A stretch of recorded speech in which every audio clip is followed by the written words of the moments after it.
Well, it's the appointed hour, and we'll call to order the MAPS 3 Citizens Advisory Board meeting for August the 24th, 2017. You've all been furnished a copy of the minutes of our previous meeting in your packet. Are there additions or corrections to the minutes? It's been moved and seconded that we approve the minutes of the previous meeting. Further discussion? All in favor say aye. Aye. Opposed, no. The minutes are approved. Item 3 on the agenda, David. Item 3 is the MAPS 3 Revenue and Expenditure Report you have in your packet. It's for the period ending June 30th, 2017. For the month, on the revenue side, $9,270,096. Fiscal year of $108,316,432, and a total program revenue as of June 30th of $747,108,394.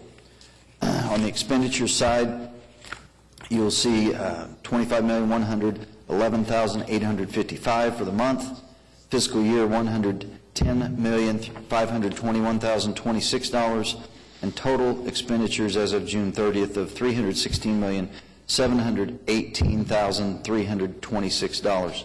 Then you also have the budget and obligations report as of August 7th, and you can see the various lines in those, remembering that we have the substation ongoing that's included in the convention center, and then we've got the streetcar under construction and wellness centers and sidewalks and trails and all that. So I can answer any questions you might have. Any comments or questions regarding the revenue and expenditure report or the budget and obligation report? Shall we receive them? Been moved and seconded that we receive the report as submitted. Is there further discussion? All in favor say aye. Aye. Opposed, no. The reports are received. Item 4, David. Item 4 is recommend resolution approving change order number 6 and amendment number 8, MAPS 3 Trails Improvements, Phase 2, Project 1, I-44 West, Will Rogers Trail, increase of $26,950, Project M3-T002A. What you're going to see in these next few items is change order and amendments for the projects that are under construction, and as I said, this is for the Phase 2 of the Will Rogers Trail. There was some aggregate base that needed to be added into the project due to some underground communications lines. And then, as always, what we do every month is we update our quantity amounts. So all of this is routine things that we would find in the field during construction. The amount being $26,950. It comes with the approval from the Sidewalks and Trails Subcommittee. Been moved and seconded that we approve this resolution. Are there further questions or comments? If not, all in favor say aye. Aye. Opposed, no. The resolution is approved. Item 5, David. Item 5 is recommend resolution approving change order number 6 and amendment number 7, MAPS 3 Trails Improvements, Phase 2, Project 2, I-44 West, Will Rogers Trail, increase of $93,611, Project M3-T002. There is some sewer repair. Item 2 is $2,500 for a sewer line that extended out across where the trail was, and it was damaged, so we've repaired that so we can continue to build the trail. Item 1 is a time extension, which is related to the quantity revisions in item 1 of the amendments. So the time extension is 31 calendar days with no cost. It's just an extension on the construction contract because with the amendment of the quantities is to repair some pieces of the streets that right around 46th in that area, there are some dead-end streets where the trail goes through, and the paving was not in good condition, and the inlets were a little high, and it was going to pond water. And that ponding water would deteriorate the trail because it has deteriorated the street some. And then also, if it gets cold, it will freeze up with ice, and people still use the trail even when it's cold like that. So we didn't want that to be a hazard. So we've asked them to replace the street in the corridor of the trail and to adjust those inlets, and that is the quantity revisions in this item. And this also comes with the recommendation from the Sidewalks and Trails Subcommittee. Second. Been moved and seconded that we approve this change order. Is there further discussion, further comments? If not, all in favor say aye. Aye. Opposed, no. The resolution is approved. David, item 6. Item 6 is a recommend resolution approving amendment number 2, MAPS 3 Will Rogers Trail, Phase 2, Project 3, increase to $73,338.46, Project M3-T002B, various things as we go along with construction on this project also. And the amendment shows each of the driveways that had to be replaced. There's some street replacement in item 4, street replacement in 5, and also in 6. So these are what we would consider routine items as we go along in construction. This comes with the recommendation of the subcommittee. Been moved and seconded that we approve it. One question, David. I'm assuming that all of these change orders do not require any increase in the budget. They're all, we're making the change orders, but they're all included in the budget. Yes, sir. Thanks for mentioning that. I should have mentioned that they come out of the project-specific contingency. Okay. With that, further discussion. All in favor say aye. Aye. Opposed, no. The resolution is approved. Item 7, David. Item 7 is recommend resolution approving amendment number 7, MAPS 3 Sidewalks, Phase 3, Project 2 improvements, a decrease of $182,128.60, accepting the project and placing the maintenance bond into effect, Project M3-W003A.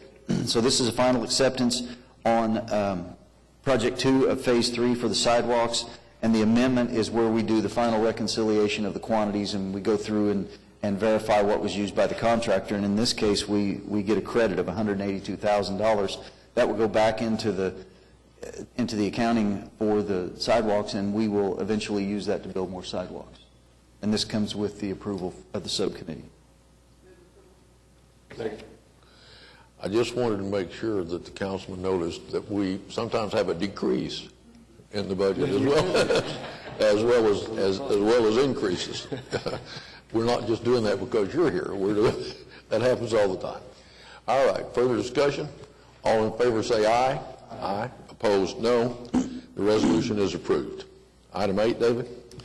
Item 8 is recommend resolution approving amendment number 2 to contract for architectural services with Frankfurt Short Brugia Associates PC, MAPS 3, Oklahoma State Fairgrounds, Phase 2, New Expo Building, an increase of $41,441.80, Project M3-F002. If you'll recall, the money that we had in the project was used to buy the LED screens that are in the expo hall. There's a 6-foot-tall, 360-degree screen around every other column in the main expo hall, and then there's 2 in the pre-function space in the entry area. Frankfurt Short Brugia jumped on that and got those designed so that we could get them up and going as soon as we could. They did it ahead of any kind of amendment. So this is to compensate them for that design of those of the LED boards. So does that make it a must pay? Well, it makes it probably a should pay. Questions? Is there a second? Been moved and seconded that we approve it. I want to add this comment. I was there yesterday in the Bennett Event Center for a meeting, and it was, and these video screens were up and working, and they were used in the presentation, and it's really a spectacular addition, and I think will give us a real good chance to showcase to the taxpayers in our city who come to the state fair in a couple of weeks the fact that this is a MAPS 3 project and that this is some of their tax dollars at work out there, and I expect it to be a real positive for us, and this is a really great addition, and it's just I think you'll be really proud of it. So if you get a chance to get out there during the state fair and look at it, or any other time, it really looks great. All right, further questions? All in favor say aye. Aye. Opposed, no. It is approved. Item 9, David. Item. Yes, what you're talking about. I didn't want to make it part of the discussion. sure. When you mentioned going out there in the fair in this year and making the point that people see their tax dollars at work, do we have any signage out there, or is there anything that says that expo facility and those signs are provided by MAPS 3 funding? That came up in the subcommittee meeting, and our public information and marketing office is working on that. We will have some signs out there. Either, we talked about doing some video stuff on those video boards we're talking about, putting the logo on there, or putting some signs on the doors, various recognition that it is a MAPS project.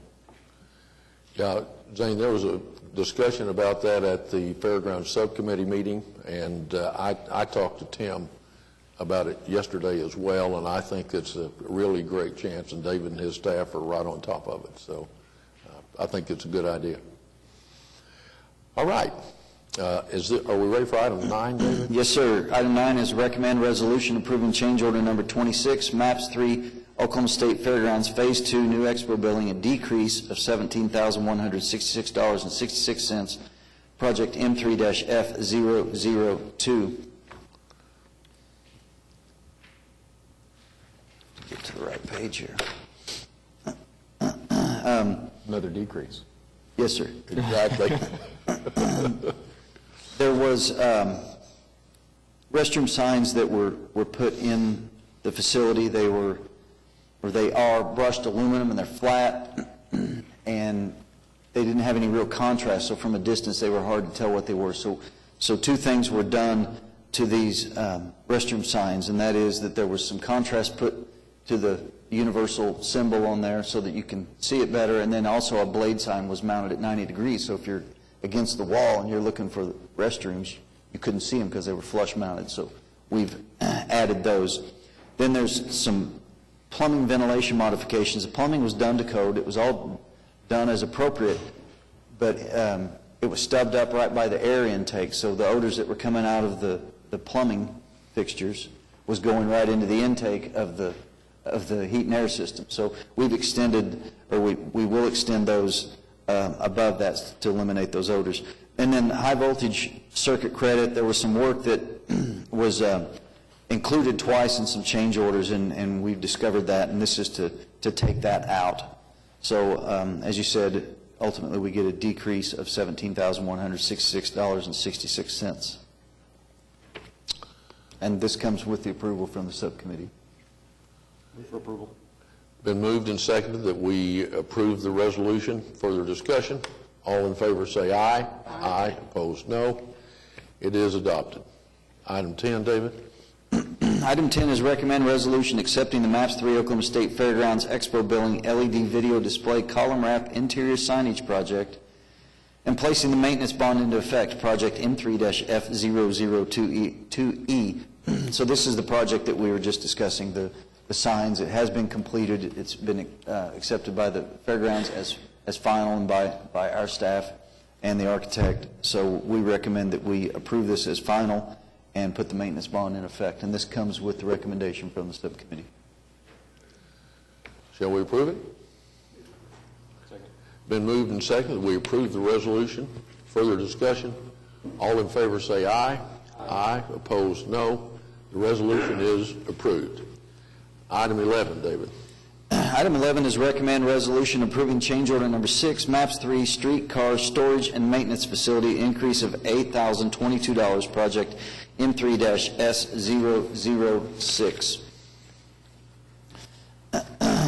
Three things on this change order. I want to add that the maintenance facility is coming along nicely. If you can drive by there, you can see it. We'll probably have another tour here shortly on that and Wellness Center too, if any of you are interested. But as far as this change order, there were some electrical revisions because of cranes and elevators on the project. There was some additional framing that was done at the entry door. And then there were some motion sensors that were inadvertently left out of the plans, and the motion sensors turn the lights on as you walk into the room to help conserve electricity. So this is $8,022 and comes with the approval from the subcommittee. Anything to add, Nathaniel? Zane? Moved and seconded that we approve it. Further discussion? All in favor say aye. Aye. Opposed, no. The resolution is approved. Item 12, David. Item 12 is recommend resolution approving Amendment Number 3 to the contract for engineering and consulting services with Jacobs Engineering Group, Incorporated. MAPS 3 Transit Modern Streetcar Project, increase of $2,131,862, Project M3-S007. This is a sizable amendment, but it's a sizable project. There was considerable discussion yesterday at the subcommittee. You know, there's three main pieces to this project, whereas usually you have two. You have design and you have construction. This one, we have the design that we've all been through and we've seen. Then we have the construction that, you know, it's hard to miss out there. We're doing that. But then as we finish the construction, finish the rails, and we get the cars, there's a whole lot of testing that has to go on, and it's very involved. It has to do with federal regulations because the public needs to be assured that the vehicle is safe and that it's met all these qualifications, and that is what Jacobs needs to do. I've asked Doug Smith to come here and go through this real briefly, the pertinent parts of this contract so he can better explain it, because there are a lot of moving pieces to this. So I'd like to turn it over to Doug. Welcome, Doug. Morning, Mr. Chairman. Morning, board members. All right, so really what I'm going to walk you through is kind of the last 15 months of this project. We're about that far from opening in November of 2018. So what we'll go through is some of the items that happened in this testing phase that Dave was mentioning about, as things are very intensely going in on the main line, the maintenance facility, which was just discussed, and the vehicles are being produced up in Brookville. But one of the first things that will happen in Brookville is the manufacturer will develop a series of over 50 specific testing plans for the vehicle that they'll work it through. And this is not an individual test on the air conditioning or the brakes, but this is making sure that everything works together on that specific car before they ship it to Oklahoma City. And they're we're in the range of 2 months away from that shipment date. So things are really starting to happen up in Brookville. And so we monitor those factory acceptance tests and make sure that they're ready to ship before we get into Oklahoma City. Testing continues after they get here. So the next item there, the maintenance facility in the Hudson non-revenue track in the November-December timeframe for this year includes putting the vehicles out on that non-revenue track, starting to run them up and down, and going through some of the initial checks, and to see how, and this is where the term integrated really comes in, to see how they work in our integrated systems. So does it fit on the track correctly? Does it fit on the overhead catenary wire correctly? Does it charge? Does everything work right?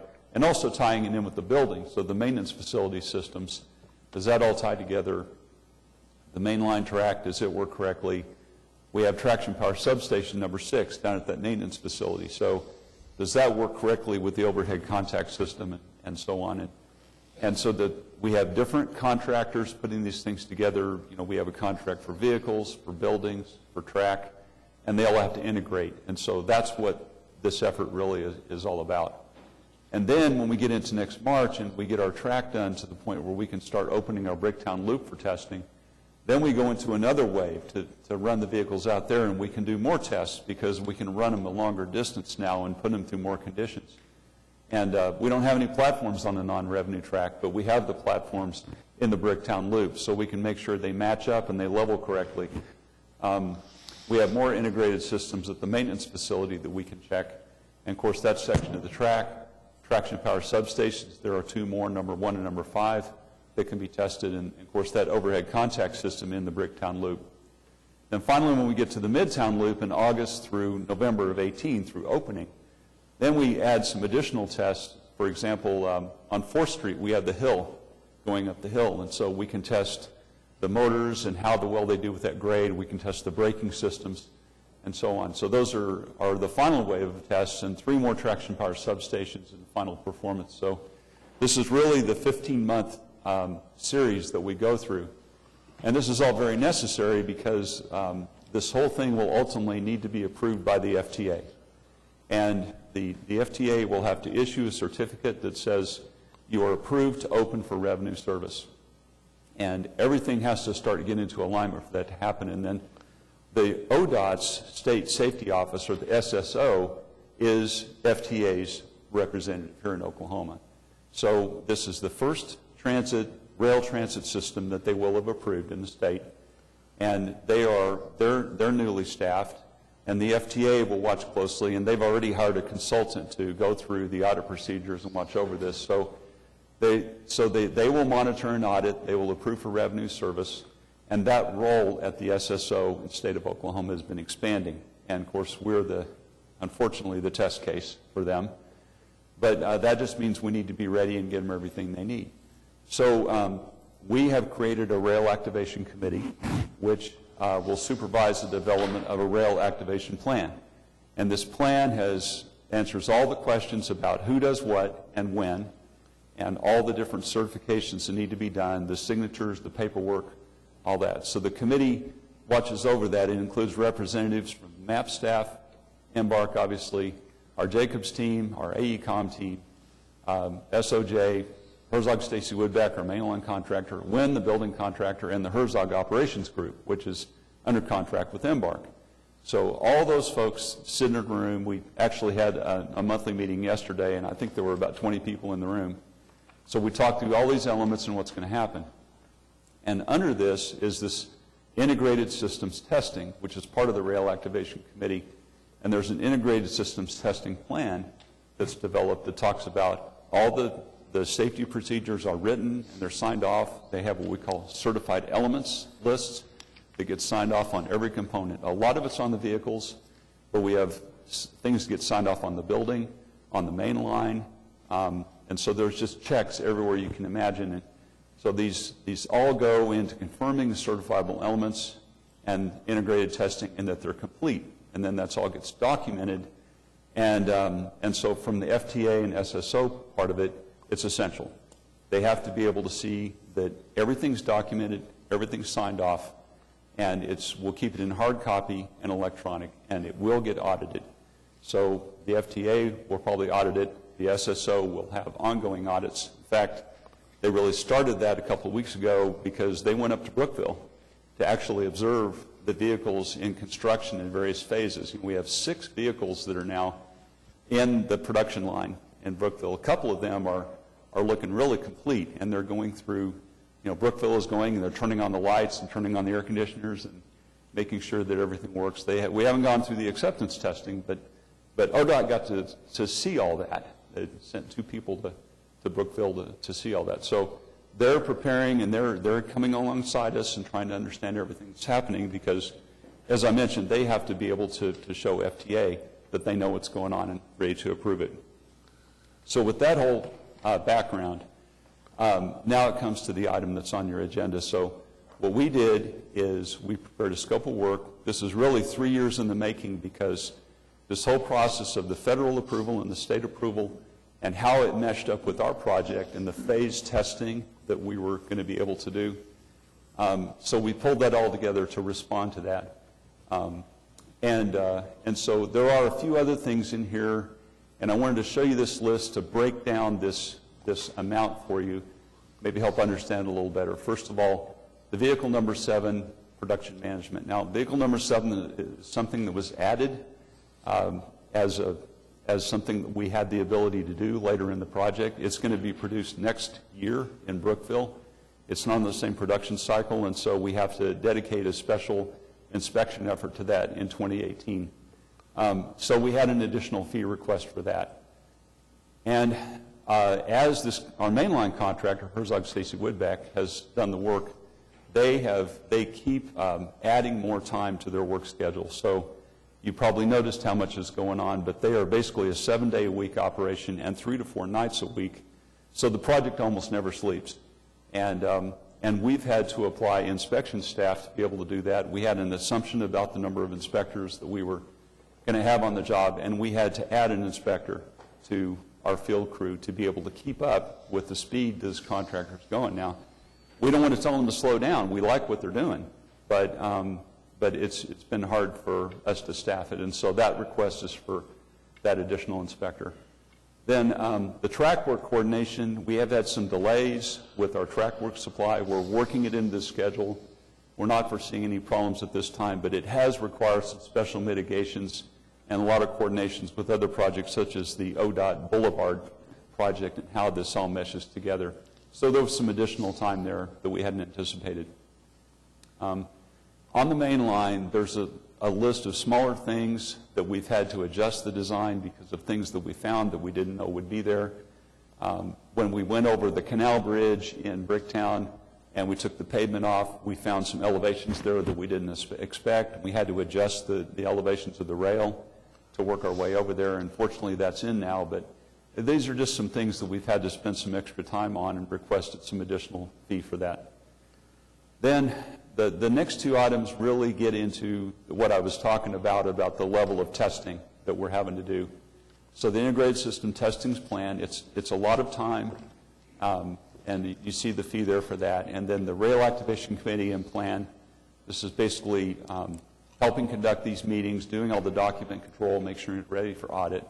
So there's the fee there for that. And then finally, the additional services category, these are some things that we anticipated that could happen between now and the end of the project. For example, if we have enough funds to do the 5th Street turnback, that's an option where we're trying to see how our contingency budgets hold, and if we have enough to be able to do it. Now, Embark would love to have it as part of the project because it allows them to do that turnback and not go all the way up around to 11th Street and 10th Street. It would be an operational benefit to them, but we're trying to see if we could afford it, and it would require more design time. So that's one example of something that we put an allocation in there for an additional service if it would be needed.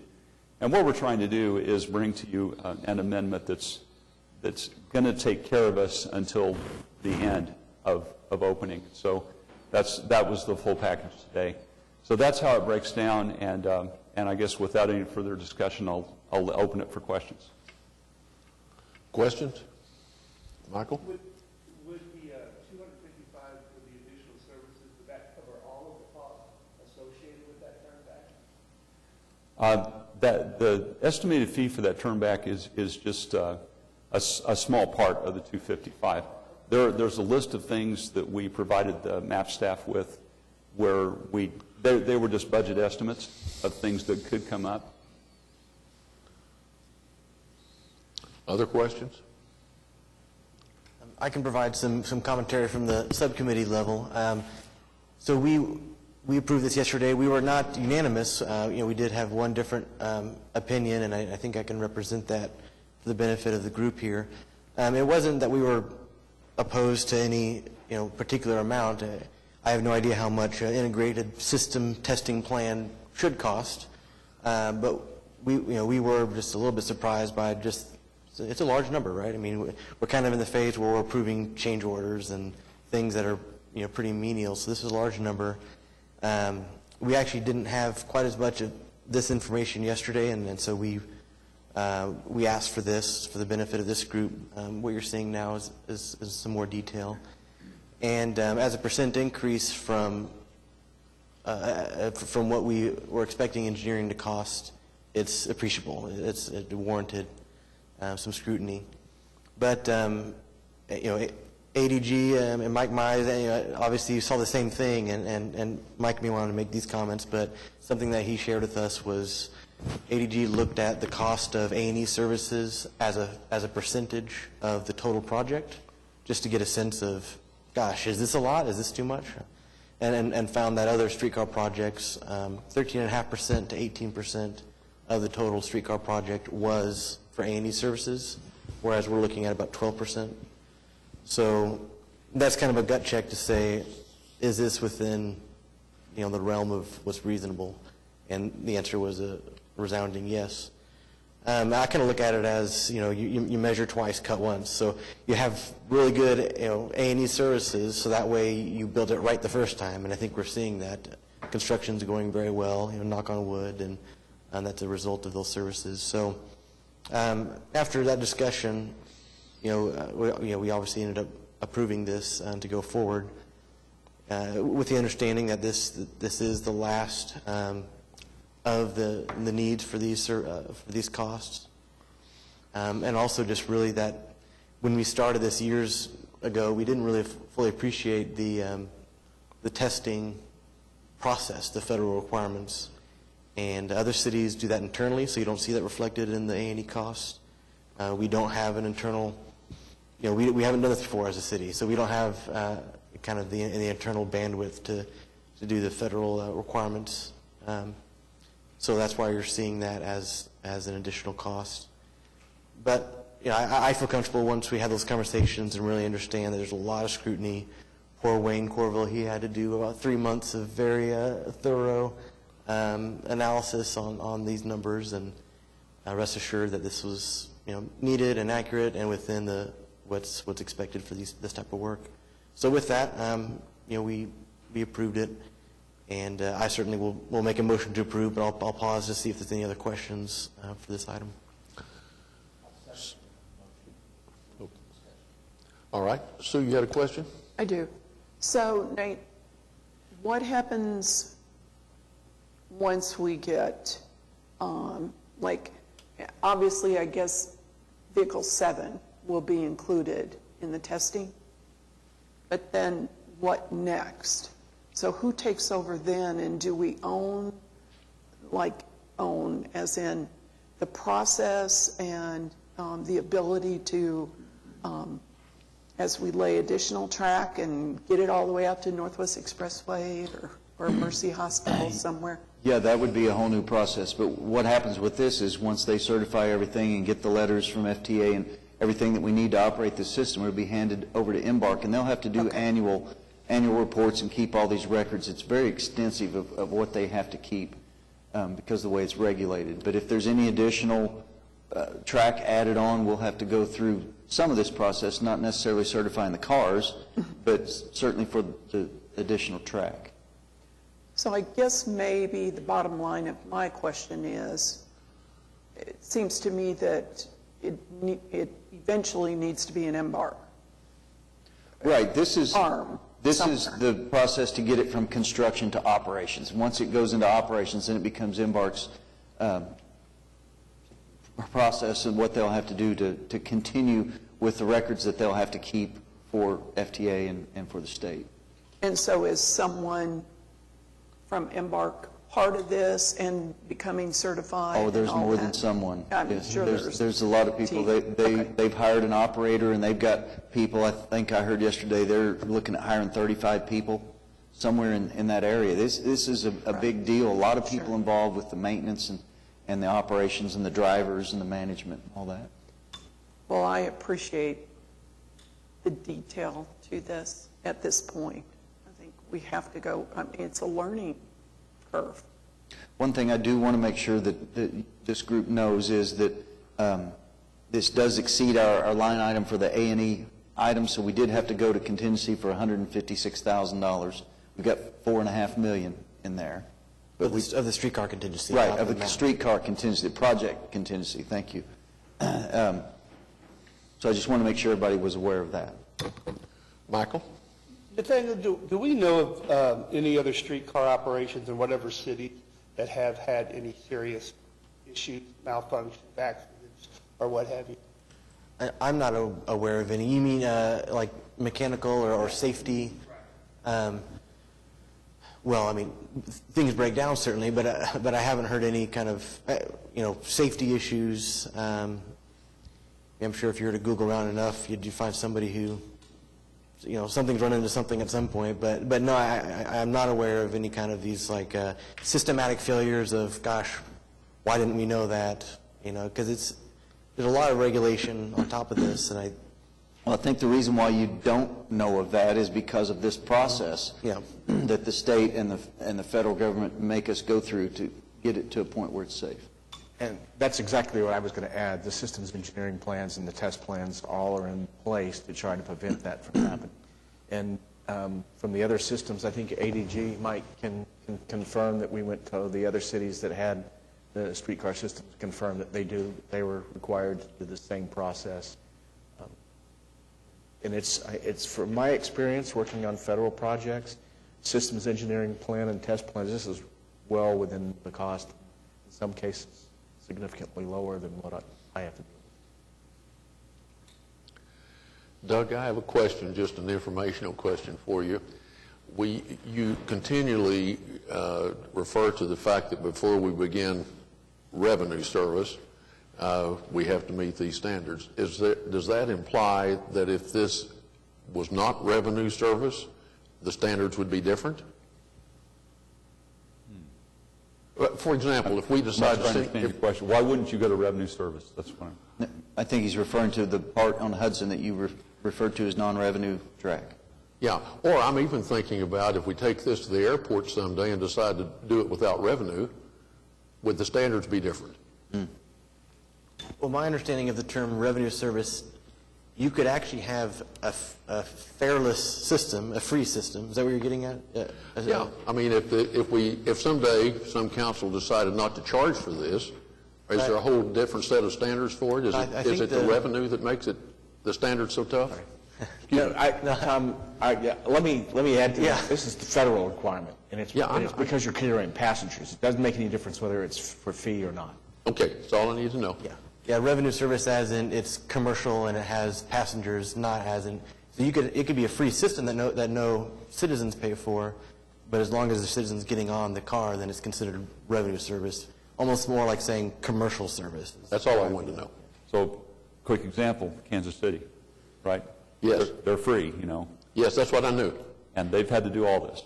Good. That was really what I wanted to know. Those places where they were deciding to do it for free, were they having to meet the same standards that we were? The answer is yes. Is that it? Yes, sir. I did want to say, too, to Nathaniel and Zane, if you attend the meetings of their subcommittee, you would really be encouraged about the process. This is a huge undertaking for our city, and they have a very active committee or subcommittee, and it's had great leadership from our two members and great help from ADG and from Jacobs and from all those involved. I think you'd really be excited about how the staff and all of these groups have interacted together to try to bring a great product to us, and it's been a complicated undertaking. And I commend the great job you guys have done. I think the citizens would really be proud of the level of detail and attention that you're paying to this, and it's very encouraging, I think. David? You have something else you want to add? No, I'm good. Now, did you make the motion? And you seconded the motion. Is there further discussion? All in favor say aye. Aye. Opposed, no. The resolution is adopted. Item 14, David? No, item 13. Item 13 is recommend resolution approving change order number 7, MAPS 3 Senior Health and Wellness Center.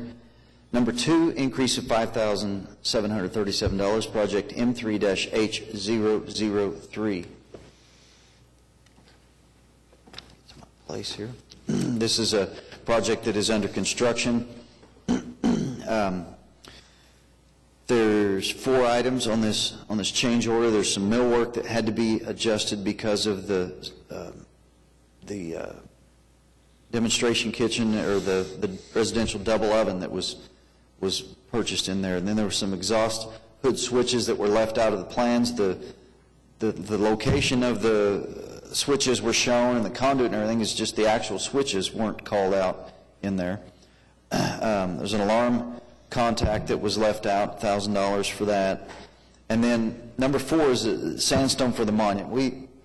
We'd originally talked about in the subcommittee of reflecting some of the heritage from Capitol Hill High School, and specifically the wall that goes around Spiegel Stadium. I think everybody knows that sandstone wall that's just iconic down there. And we wanted to tie the building into it, and there was some sandstone that was left over from the MAPS the school bond issue that the MAPS office administrated. There were some doors cut in the wall and some stone left around there that we were going to use in the sign. Well, the stone was, it disappeared from the site. So this is to replace that stone with something that looks similar, but was not in the original contract because they were going to use salvage stone, and it's not available. So the subcommittee didn't have a quorum, but those present recommended this be approved. Been moved and seconded that we approve the resolution. Any other comments from the subcommittee, Michael? All right. All in favor say aye. Aye. Opposed, no. The resolution is approved. Item 14, David. Item 14 is recommend a resolution approving amendment number 6 to the contract for architectural services with Populous Incorporated, MAPS 3 Convention Center, increase of $230,000, project M3-C003. I believe it was last month that you saw a presentation on the convention center and where they are and status, and part of that was also adding the pedestrian bridge that would connect the convention center with the hotel. There was 3 options. This presentation went on to council, and it's been decided that we will go with the middle option. First option being just strictly a pedestrian tunnel, just wide enough to walk through. The second option being a little wider that you could do some programming in there. You could put chairs, or you could put a portable refreshment bar or something like that. And then the third option was to have stuff in there permanently. So the discussions with the subcommittee and the consultant came to the conclusion that really the second option would be what was best. Wouldn't be just a tunnel through there. It would give them a little bit of flexibility, but it didn't need to be all that extravagant. So this is the amendment to their contract to do the design for that pedestrian bridge that will be in the convention center bid with the project, but it will be bid as an alternate. And this comes with the approval from the subcommittee. Is this still within the budget of the A&E? Yes, sir. You didn't have to get into the contingency for this one? That's correct. Okay. Second. All right. It's been moved and seconded that we approve item 14. Is there further discussion? Just one question to clarify with David. I've heard bridge, and then I heard you a couple of times say tunnel. I'm assuming that you mean it's a bridge, but... Right, it's above ground, it's not below ground. Let me check with staff. Is that statement true that we didn't have to go into contingency? Okay. Yes, it is above ground. I mean a tunnel-like effect. A bridge over troubled water. Okay. Any other questions? All in favor say aye. Aye. Opposed, no. It is approved. Item 15, David. Item 15 is recommend a resolution approving change order number 1, MAPS 3 Convention Center Demolition Package 3, increase of $39,290, project M3-C008. If you've been down in the area, you'll know that everything has been removed with the exception of a couple of slabs and foundations, and those are still there because it's rained so much lately, but they may have been removed in the last day or so. But in the process of doing this demolition, there were 2 fuel storage tanks, underground tanks, that were discovered, and we would like to just go ahead and remove those with this demolition contract and not have them there whenever we do the actual construction project. So, as I said, we want to just include this and get it done. And this comes with the recommendation from the subcommittee. Is there any environmental impact? There is. We've got our environmental on-call people looking at it. I don't know if it's leaking or anything like that. As far as I know, it's not this huge disaster, but there are tanks, and there can be residual hydrocarbons immediately around that, but we have environmental people looking at that too. Been moved and seconded that we approve the resolution. Further discussion? All in favor say aye. Aye. Opposed, no. The resolution is approved.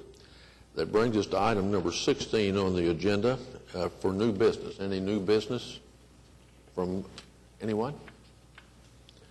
All right. That moves us then to item 17, the Citizens Advisory Board Subcommittee reports. Anyone have anything they want to add that we might not have already discussed?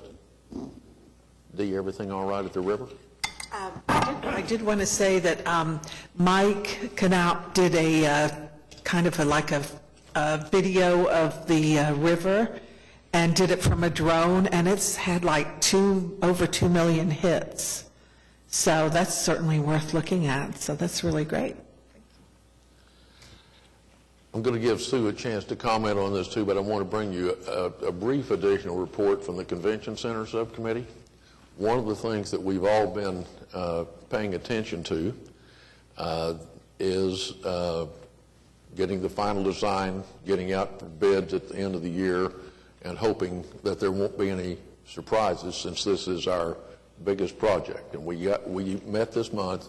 We had a very detailed presentation, and they described a process that I think we should all take some comfort in, and that is that David and the MAP staff and ADG and Populous are meeting regularly, and they are at each phase, they're having estimators look at the cost of what it would cost to do it at these different phases. The last one we saw a couple of months ago was 60%.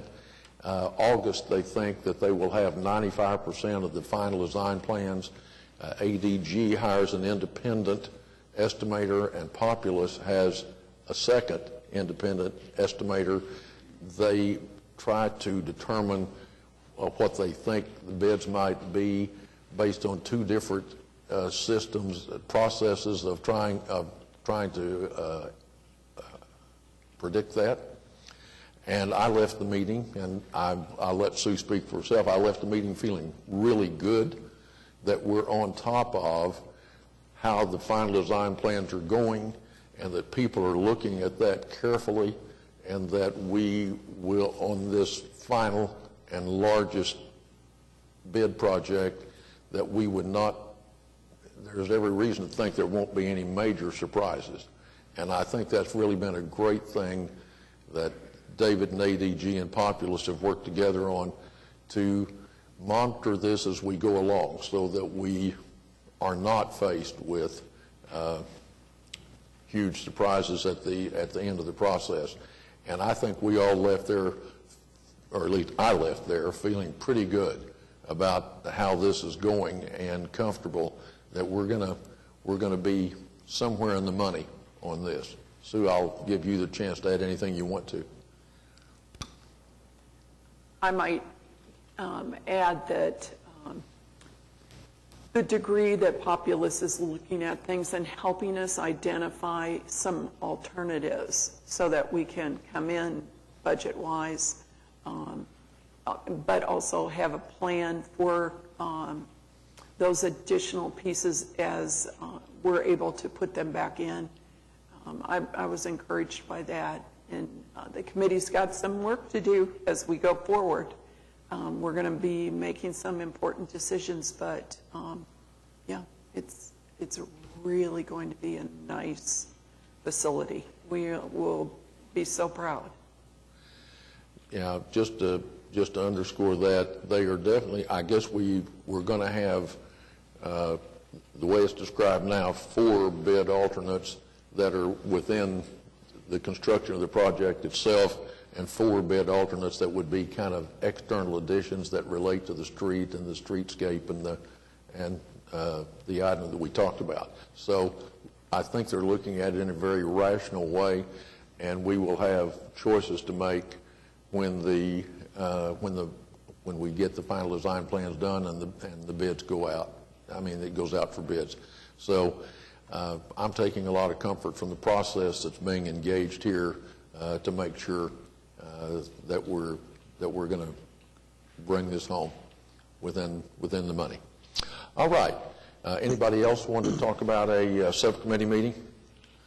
All right. That brings us to item 18, the informational items, David. Informational items, there are 2. There's a resolution we sent to council renewing the contract that had been previously approved for mowing in the lower park. And then also there's a lease agreement with Urban Renewal Authority for the land that is directly south of the convention center, and that's because we are receiving dirt from another city project that they needed to get rid of, and we will stockpile that there, and it will be used for the convention center to help reduce some of the costs for dirt on that. That's all I have. All right. Any questions about the informational items? Item 19, David, any additional report from you? Just a couple of things. As far as Senior Wellness Center 1, the construction of the additional things in the gym is ongoing. A lot of it is completed, and all reports that I have, things are going great at Wellness Center 1. Wellness Center 2 is going well also, still under construction. We saw a change order there, been very happy with the progress on that. Trails and sidewalks, you saw some change orders and amendments on those. So the I-44 Will Rogers Trail is well under construction, and things are going well with it. You spoke about Convention Center, and we had a change order there on the demo, so we expect final plans in our office this month. We talked briefly about the fairgrounds, the new video screens. Park construction has begun. If you go anywhere in that area, you can't help but see how it's taken shape. They've got a lot of the pond dug. They've put the dirt in the area that has the berm for the Great Lawn, so you can start seeing how the Great Lawn sits within the property and where the pond's going to be. And then you can see some of that real red dirt is what we call engineered fill, and that's the pad where the foundations will go for some of the other buildings. So that red spot out there is where the stage will be. And then we still have a preliminary design on Lower Park ongoing.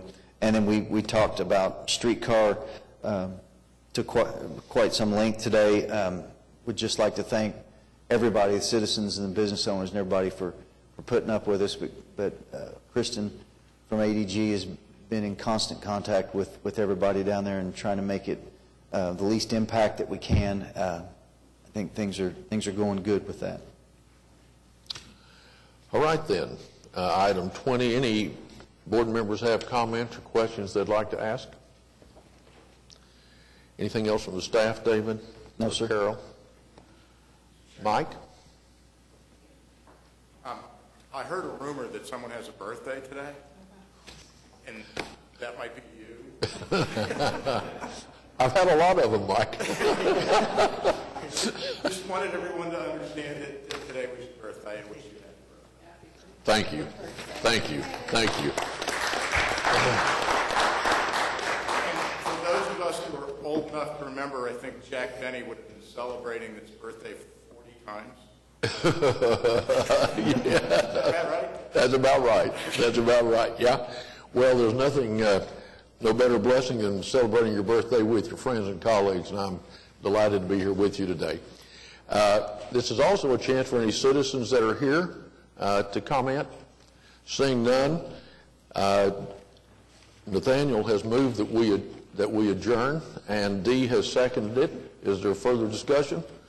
All in favor say aye. Aye. We are adjourned. James, thanks for coming today.